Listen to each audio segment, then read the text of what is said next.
할렐루야. 웨스트민스터 대요리 문답 163문입니다. 질문은 성례는 어떻게 이루어져 있습니까? 이고요. 답변은 이렇게 이야기합니다. 성례는 두 부분으로 이루어져 있습니다. 하나는 그리스도께서 친히 명하신 대로 사용되는 외적이고 감각적인 표이며, 다른 하나는 이 표가 상징하는 내적이고 영적인 은혜입니다. 답변하지요. 베드로전서 3장 21절은 이렇게 말씀합니다. 물은 예수 그리스도께서 부활하심으로 말미암아 이제 너희를 구원하는 편이 곧 세례라. 이는 육체의 더러운 것을 제하여 버림이 아니요 하나님을 향한 선한 양심의 간군이라. 그렇게 말씀합니다. 베드로는 세례가 우리를 구원하는 표다라고 이야기하고 있는 것을 보죠. 표라고 하는 단어는 안티티포스라고 하는 말입니다. 어떤 원형이 있고 그 이후에 그것을 대표하는 어떤 형상을 말할 때 쓰는 단어 있죠. 히브리서에서는 성소를 참것의 그림자라고 말하는 그런 부분들이 나오는데, 이때 이 그림자를 안티티포스라고 하는 단어로 사용했습니다. 마치 기업의 브랜드와 같은 것이지요. 기업의 브랜드에 가지는 우리의 인상은 허상이 아닙니다. 그 기업이 계속 추구하던 이상에 대한 표식이죠.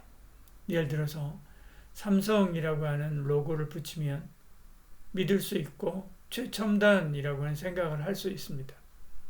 로고는 그 표식의 역할을 하는 것이죠. 시장에서 볼 수 있는 신발 주머니인데 나이키 로고가 붙으면 좋은 것이라고 하는 생각을 하는 것과 같은 것이죠. 그러니까 이 베드로전서의 이 말씀은 실체로서의 하나님의 은혜가 있는데, 세례는 그것을 대표하는 표다. 성례는 그것을 대표하는 표다라고 하는 그런 뜻입니다. 그래서 성례를 분석하면 둘로 나누어지는 것이죠. 나타나는 외적인 부분과 드러나지 않는 내적인 부분입니다. 예를 들어서 성찬에 쓰는 빵과 포도주는 외적인 부분이죠. 그러나 빵과 포도주가 상징하는 주님의 살과 피는 내적인 부분입니다. 외적인 부분은 우리가 사는 이 시공간에 있어서 만지거나 보거나 맛볼 수 있죠. 내적인 부분은 우리가 사는 이 시공간이 없습니다. 그래서 믿음으로만 볼 수 있습니다. 예를 들어 어떤 제품에 나이키 로고가 붙으면 외적인 부분입니다. 좋은 것이라고 하는 생각, 그것은 내적인 부분이죠. 근데 어떤 사람이 나이키 하청업체에서 일했다고 생각해 봅니다. 신발 주머니를 만드는 하청을 했는데 나이키 회사에서 그렇게 검수를 대단하게 하지도 않고 좋은 천을 쓰라고 강요하지도 않습니다. 그래서 200개를 발주받으면 100개는 나이키 로고를 붙여서 회사에 납품하고 100개는 그냥 시장에 내다 팝니다.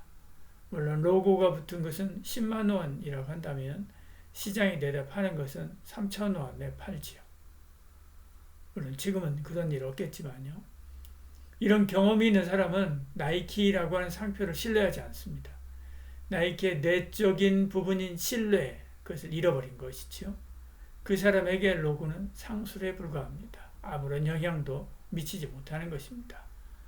이처럼 성례도 외적인 형식이 예수의 말씀대로 정당하게 시행되면 내적인 의미에 포함된 하나님의 은혜가 성령님을 통해서 전달되는 것입니다.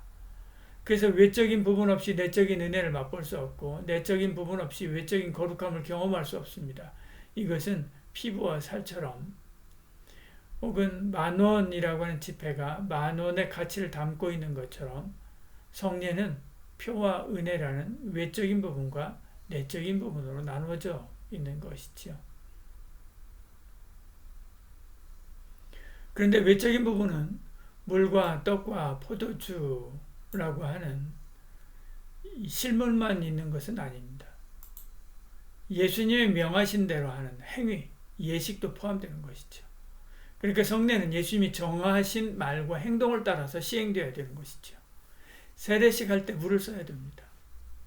아니 메시레기스가 있는데 이것이 더 좋으니까 이걸 쓰자 해서는 안 되는 거죠. 그렇다고 해서 그냥 아무렇게나 물을 뿌리거나 물에 들어갔다가 나오는 것으로 끝나는 것이 아니죠. 성경에 말씀하듯이 성부와 성자와 성령의 이름으로 해야 되는 것입니다. 성찬식 할 때도 떡과 포도주를 써야 되죠. 우리 떡과 포도주는 약소하니까 더 좋은 거 쓰자 해서 생선회를 갖다 놓고 하자, 뭐 성찬식 하자 하면 안 되는 거죠. 그러면 떡과 포도주를 나누어 주기만 하면 되는가? 그것도 역시 아닙니다.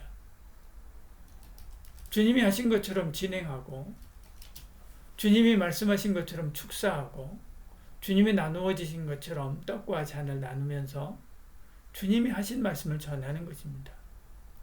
그래서 성찬식 할 때마다 비슷한 말과 기도로 그리고 찬송을 반복하는 것이죠. 물론 약간의 변형은 있을 수 있습니다. 그렇지만 근본 취지의 변형은 없어야 되는 것이죠. 내적인 부분은 은혜입니다. 은혜는 하나님께 성도를 위해서 베푸시는 하나님의 구원 역사지요. 하늘에 신령한 것을 나누어 주시는 선물이기도 합니다. 이것은 외적인 표가 아닙니다. 그 표가 의미하는 내적인 의미지요. 은혜는 표의 실체입니다. 표는 은혜를 보여주는 간판이라고 할 수가 있죠. 그런데 이 은혜는 물리적인 이 세계에서는 보이지가 않습니다. 다만 영과 마음 그리고 인격의 세계에서만 볼 수 있는 거죠. 그래서 내적이다라고 이야기하는 것입니다. 이 은혜는 시각, 미각, 촉각, 청각 같은 신체적인 감각에 영향을 끼치지 않습니다. 우리 영혼에 영향을 끼치는 것이죠. 그래서 영적이다라고 말하기도 합니다. 그러니까 영적으로만 분별할 수 있는 거죠. 그래서 고린도전서는 이렇게 말씀하는 것입니다. 육에 속한 사람은 하나님의 성령의 일들을 받지 아니하나니 이는 그것들이 그에게 어리석게 보이며 또 그는 그것들을 알 수도 없나니 그러한 일을 영적으로 분별되기 때문이다 라고 이야기하는 것입니다. 사실 이것이 알맹이지요. 이처럼 성령은 외적인 부분과 내적인 부분으로 되어 있는데 이 둘은 어떤 관계가 있는가? 외적인 표는 내적인 의미와 상징적으로 연합되어 있습니다. 누가복음 22장 19절에 이렇게 말씀합니다. 또 떡을 가져 감사기도 하시고 떼어 그들에게 주시며 이르시되 이것은 너희를 위하여 주는 내 몸이니라. 너희가 이를 행하여 나를 기념하라 하시고 그렇게 말씀하죠. 기념하라 라고 하는 말은 기억, 회상 이런 단어입니다. 이 단어는 신약성경에 4번 쓰였는데 3번은 이 성찬을 설명할 때 쓰였습니다. 다른 한 번은 히브리서에 쓰였는데 거기서는 이렇게 말합니다. 히브리서 10장 3절에요. 그러나 이 제사들에는 해마다 죄를 기억하게 하는 것이니 여기는 기억이라고 그렇게 썼죠. 개역 성경에서는 생각나게 하는 것이라고 할 때 이 단어를 썼습니다. 예를 들어서 슈퍼맨 하면 떠오르는 상징은 붉은 망토와 가슴에 새겨진 예스자죠. 슈퍼맨을 좋아하는 어떤 사람이 있다고 할 때 그는 붉은 망토와 예스자만 보면 힘을 얻습니다. 내가 힘들 때 어디선가 슈퍼맨이 나타나 도울 것 같기 때문에 그런 거죠. 그러니까 외적인 표는 내적인 은혜를 끌어올리는 두레박 같은 역할을 합니다. 주의 성찬을 대할 때 먹는 떡과 잔은 주님이 나를 위해서 죽으시고 살아났다고 하는 구원의 은혜를 다시 생각하게 하고 그 은혜를 다시 경험하게 하는 역할을 하는 것이죠. 그렇다고 그 잔이 예수님의 진짜 피가 되고 그 떡이 예수님의 진짜 살이 되는 것은 아닙니다. 근데 가톨릭 교회는 그렇게 생각하죠. 그것이 동일하다라고 가르칩니다. 떡은 그리스도의 실제 몸이고 포도주는 그리스도의 실제 피라고 생각하는 것이죠. 그렇다면 주님이 굳이 나를 기념하라 이렇게 말씀하실 리가 없죠. 나를 다시 먹고 마시라 그렇게 했을 것입니다. 우리는 떡과 포도주는 그리스도의 살과 피를 대표한다고 믿습니다. 외적으로 우리가 감지하고 느낄 수 있는 표, 내적으로 영적인 은혜 사이의 성례적 연합은 상징적이라고 할 수가 있죠. 그래서 떡과 포도주는 그리스도의 살과 피를 대표하는 것입니다. 한 가지 더 생각할 것은 그 내적인 은혜가 과거의 기억만 가져오는가? 그리고 그것으로 끝나는가? 그렇지 않습니다.